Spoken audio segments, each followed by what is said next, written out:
जय हिंद।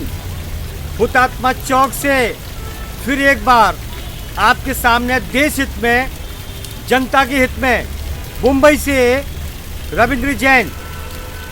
माननीय सर्वोच्च न्यायालय जी, दिल्ली महानगर है और मुंबई भी महानगर है। भारत के अंदर दो महानगर हैं, दिल्ली और मुंबई।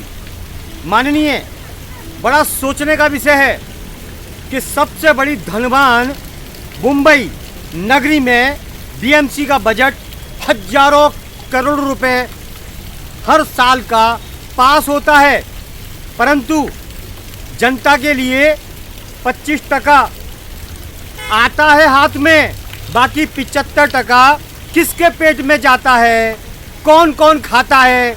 ये हरामखोर, हमारे देश का पैसा खाने वाले दलाल और भ्रष्ट नेता, इनको सबक कब मिलेगा, इनके ऊपर जांच कब बैठेगी। ये तो जांच में छूट जाते हैं, बड़े बड़े थैले भरकर वकीलों से निपटा लेते हैं, अपने केस को ख़त्म करवा देते हैं। आखिर देश की दिशा किस ओर, आखिर देश की दिशा किस ओर? क्या यहाँ पर मुगलों का साम्राज्य है? ये बताया जाए। हमारा अधिकार है पूछने का, क्योंकि जनता मोहताज हो चुकी है। दूध के घर में बांधे हैं, रोटी के लाले हैं, महंगाई चरम पर, कमाने वाला एक, खाने वाले 10, हॉस्पिटलों के बड़े बड़े बिल, वसूली, करप्शन, नशे के कारोबार जोरों पर चलते हैं मुंबई के अंदर। आखिर मुंबई आर्थिक नगरी है, पैसे वालों की नगरी है, तो ये घोटाले, रिश्वत, ये क्या मजाक बना रखा है? माननीय सर्वोच्च न्यायालय जी, इतना कठोर प्रावधान हो कि नेता और डिपार्टमेंट के लोगों पर जरा सा भी शक हो, इनकी सीबीआई जांच हो और वो जांच मुंबई से लेके इनके गांव तक पहुंचेगी, तब जाकर ये केस खुलेगा। क्योंकि ये हरामखोरों के पास हजारों करोड़ की संपत्ति मुंबई में है और हजारों करोड़ अरबों की संपत्ति इनके गांव में है, और इनके सीए जो भी हैं वो भी वसूलीबाज हैं। उनके घरों पर छापा मारा जाए, क्योंकि सबसे ज़्यादा 2 नंबर का काम इनके वकील और वसूलीबाज सीए ये सेटिंग करके कराते हैं कि कहाँ कहाँ आपको पैसा इन्वेस्ट करना है। तो चोर चोर मौसेरे भाई, हमारे देश में चोरों की संख्या ज़्यादा है, ईमानदारों को मार दिया जाता है। तो भारत की दिशा क्या होगी? भारत राजा हरिश्चंद्र का देश था, आज गुंडे, मवाली, सद्दाम हुसैन का देश बन गया है। या कत्लेआम होता है, लोगों को मार दिया जाता है। माननीय, लोगों के मुंह से रोटी छीनी जाती है। ऐसा माहौल मुंबई का है। दूध में मिलावट 75%, नशे के कारोबार 100%, दवाइयों में मिलावट 100%, हर चीज डुप्लीकेट 100%। ऐसा माहौल है इस आर्थिक नगरी मुंबई का। अब चलो दिल्ली चलते हैं।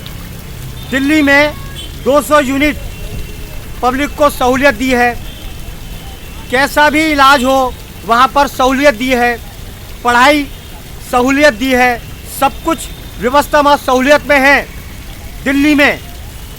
और मुंबई में सिर्फ लूट के अलावा दूसरा कोई काम नहीं है।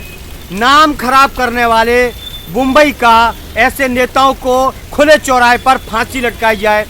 मजाक की बात तो ये हो चुकी है कि यहाँ पर इतना पैसा बीएमसी में आता है, लेकिन सब खा जाते हैं। ये खाते क्या है? रोटी नहीं खाते हैं माननीय, रुपए खाते हैं। कितना वसूली करते हैं ये? हर डिपार्टमेंट से वसूली होती है। फुटपाथ की वसूली, नशे की वसूली, मिलावट की वसूली, फुटपाथ पे अवैध कब्जा कराने की वो वसूली। मजाक बना रखा है यहाँ के कानून और संविधान, किसी की इनको परवाह नहीं है। माननीय, बड़ा ध्यान देने योग्य बात है। इनको खड़े चौराहे पर नंगा किया जाए और फांसी पर लटकाया जाए, क्योंकि देश इनके बाप का नहीं है। देश हम सबसे बनाए, हम सब टैक्स चुकाते जाएं और ये हरामखोर अय्याशी करके हमें नंगा करते जाएं। ऐसा नहीं चलेगा। क्रांति अगर आई तो एक भी नेता नहीं टिकेगा, ये वसूलीबाज नेता एक भी नहीं टिकेगा, क्योंकि कानून इनकी मुट्ठी में है। कानून से मिलके कानून के लोग भी सिर फिरे हो गए हैं, उनका भी दिमाग चलना बंद हो गया है, वो भी इनकी तरह वसूलीबाज होते जा रहे हैं। उनको भी बड़े बड़े घर बनाने हैं। इसीलिए नेता का फोन आया, सच्चे आदमी को फंसा दो, ज़्यादा बोल रहा है, हमारे कपड़े खोल रहा है, फंसा दो, उलझा दो, लटका दो उसको, किसी भी केस में फंसा दो, लड़की के केस में फंसा दो, ड्रग्स के केस में फंसा दो। माननीय, ये बम्बई में चलता है, ये खुलेआम बम्बई में चलता है, इस पर गौर किया जाए। माननीय, हिंदुस्तान एक है, बम्बई कोई अलग नहीं है, लेकिन यहाँ तो ऐसा लगता है कि हिंदुस्तान से बम्बई बिल्कुल अलग है, ये तालिबान है, ये पाकिस्तान है, ऐसा लगता है। खुलेआम गुंडागर्दी, नेताओं की गुंडागर्दी, नेताओं के अवैध कब्जे, पब्लिक को हैरान करना, क्या मजाक बना रखा है। माननीय, कानून व्यवस्था चौपट हो चुकी है, अंधेरगर्दी हो चुकी है, इसका संज्ञान लिया जाए। इन नेताओं पर जब तक कठोर संज्ञान नहीं लिया जाएगा, इन नेताओं के फंडरों पर जब तक सीबीआई जांच नहीं होगी, 2-5 को फांसी होना जरूरी है, तब हमारा देश महान बनेगा। अन्यथा बम्बई का तो माहौल इतना खराब है, यहाँ जीने का, सांस लेने का डर डर के, लेकिन नेताओं की अय्याशी, होटलों में पड़े टांग ऊंची करके, जैसे देश का पैसा इनके बाप का हो। माननीय, ध्यान दीजिए। जनहित में मैं रविंद्र जैन नए विषय के साथ फिर हाजिर होऊंगा आपके सामने। जय हिंद।